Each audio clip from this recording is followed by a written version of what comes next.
एक बार की बात है, एक कवि राजा हरि थे, जिनकी पत्नी अत्यंत रूपवती थी।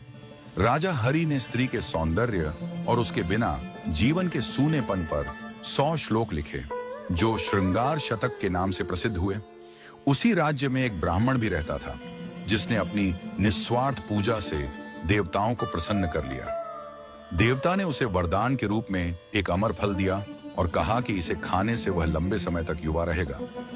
ब्राह्मण ने सोचा, मैं तो भिक्षा मांगकर जीवन बिताता हूं, मुझे लंबे समय तक जीकर क्या करना है। उसने विचार किया कि उसका राजा बहुत अच्छा है और यदि राजा लंबे समय तक जीवित रहेगा तो प्रजा भी सुखी रहेगी। इसीलिए उसने वह फल राजा को दे दिया।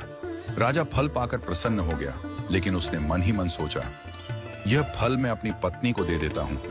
वह यदि लंबे समय तक युवा रहेगी तो मुझे उसके साथ ज्यादा दिनों तक रहने का सुख मिलेगा। अगर मैंने यह फल खाया तो वह मुझसे पहले मर जाएगी और उसके वियोग में मैं भी नहीं जी सकूंगा।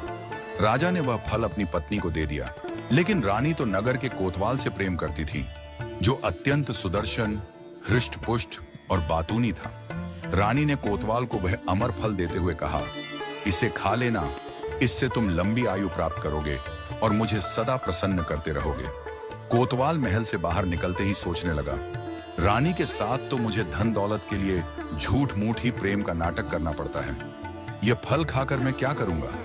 इसे मैं अपनी परम मित्र राजनर्तकी को दे देता हूँ। वह मेरी कोई बात नहीं टालती और मैं उससे प्रेम करता हूँ। अगर वह सदा युवा रहेगी तो दूसरों को भी सुख दे पाएगी। उसने वह फल अपनी मित्र राजनर्तकी को दे दिया। राजनर्तकी ने फल लिया और चुपचाप रख लिया। कोतवाल के जाने के बाद उसने सोचा, कौन मूर्ख इस पाप भरा जीवन लंबा जीना चाहेगा? हमारे देश का राजा बहुत अच्छा है, उसे ही लंबे जीवन का वरदान मिलना चाहिए। यह सोचकर उसने किसी तरह राजा से मिलने का समय लिया और एकांत में उस फल की महिमा बताकर वह फल राजा को लौटा दिया। उसने कहा, महाराज, आप इसे खा लेना। राजा फल को देखते ही पहचान गया और चकित रह गया। पूछताछ करने पर पूरी घटना जानने के बाद उसे वैराग्य हो गया। उसने अपना राजपाट छोड़ दिया और जंगल में तपस्या करने चला गया।